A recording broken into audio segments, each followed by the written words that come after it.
introduce a lady who used to work for the NHS. She came out very publicly.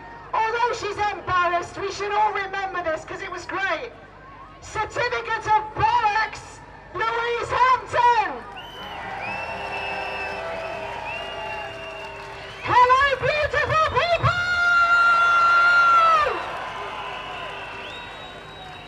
Wow, what a crazy 16 months it's been.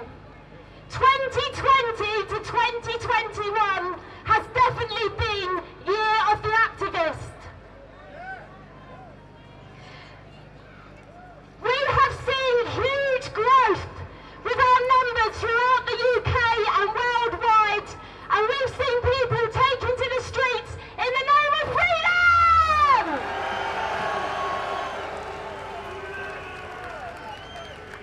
Some of us are finally finding our voices after years and years of being silent. Some of you have been awake for many, many years, and I know it's been a struggle for you. Today I want to talk about something completely different, and I want to share something with you very, very personal.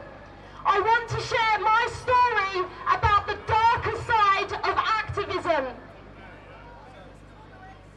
Almost a year ago today, I stood on this stage like a rabbit in the headlights.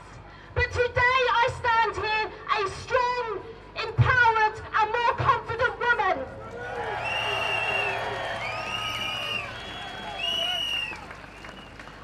I'm shaking like a leaf.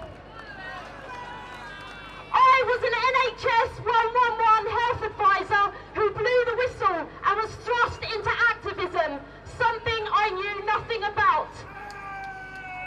Nobody could have prepared me for the crazy journey ahead. I started filming empty hospitals and test centres. It seemed like a natural progression as I wanted to expose the truth. Something deep in my soul didn't feel right, and I was on a one-woman mission to prove that I was telling the truth about my experience in the call centre at work. The media started stalking me, trying to get me to speak out. I turned down interviews with Good Morning Britain, and I refused to speak to the scummy mainstream media.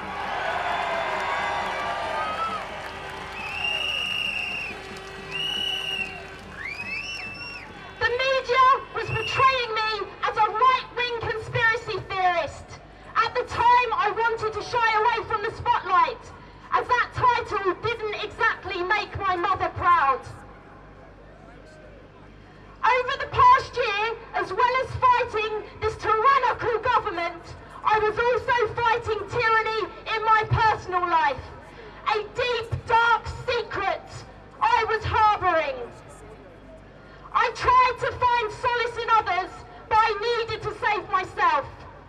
I started to focus on activism like a drug, and at times making videos and researching totally consumed my life. It became an addiction, it became my way of life, and I know you feel it too!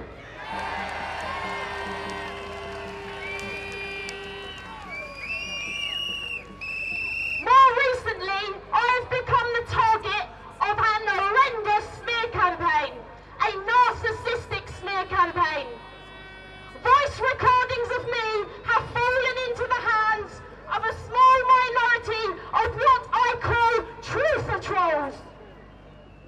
They use their platform to spread hate and cause division within our movement, and this is not acceptable. The recordings were made without my consent when life's conditions were less than favourable, and I was put into situations where I was goaded and set up, and sometimes under the influence of alcohol. The entire smear campaign has been built around the voice notes, and they have been spun and manipulated out of context to the point where they have become complete fiction. Every voice recording of me has a deep, dark story to tell. There is no smoke without fire. Humans have an innate fight or flight response, and we learn new survival strategies to cope with life.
since.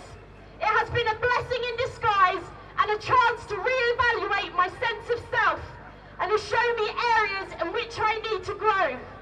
It has also told me who the real warriors are.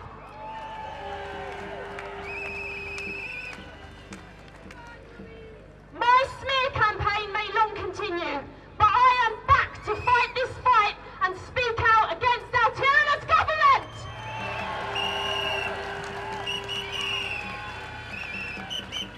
The demons can throw what they want at us. We will not back down. I have been working hard in the background, going through the correct legal channels to make sure that I set precedent in this movement to support anyone else who goes through this kind of hell. People's past and personal lives are insignificant compared to the drama that awaits us. If we do not stand up for the future of our children and let our voices be heard, we are doomed. We need to unite and build our armies.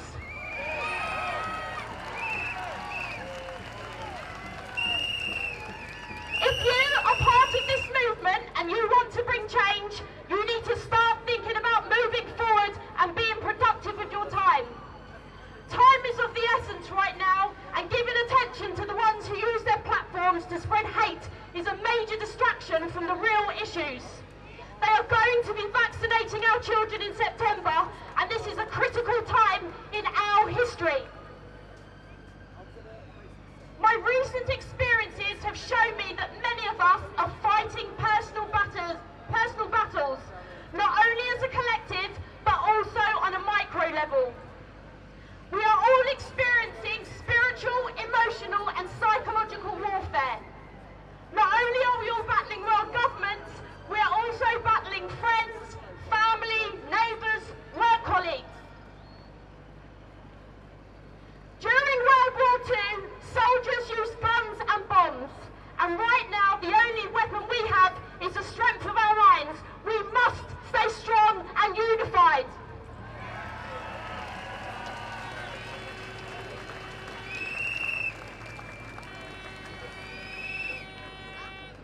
Since this smear campaign, I see so many similarities between what I've been going through and what the governments are doing right now. They use classic narcissistic abuse tactics on us all through lies, manipulation and corruption. They want to scare us, mock us, demoralise us, isolate us, have power over us, control, divide and conquer. They want us to lose our sense of identity, shut us up and make us afraid. Where is the government's compassion, empathy and understanding? Can you see the parallels between the people in the movement who want to tear us down and the government? The people in the movement who wish to troll others are fighting hard against this government. Sorry. They want to destroy our character and are no better than the government themselves. They too are on a mission to cause dystopia. It's the only way they can thrive, and just like the governments, they need a narcissistic supply. We see you. Thank you to all of the people who are staying on track and continuing to share their knowledge, to wake others up and be proactive in this fight. It's been a difficult 16 months for all of us. If we can keep on waking people up, even if it's just one person a week or even a month, you've done an amazing job and you are on the right side of history.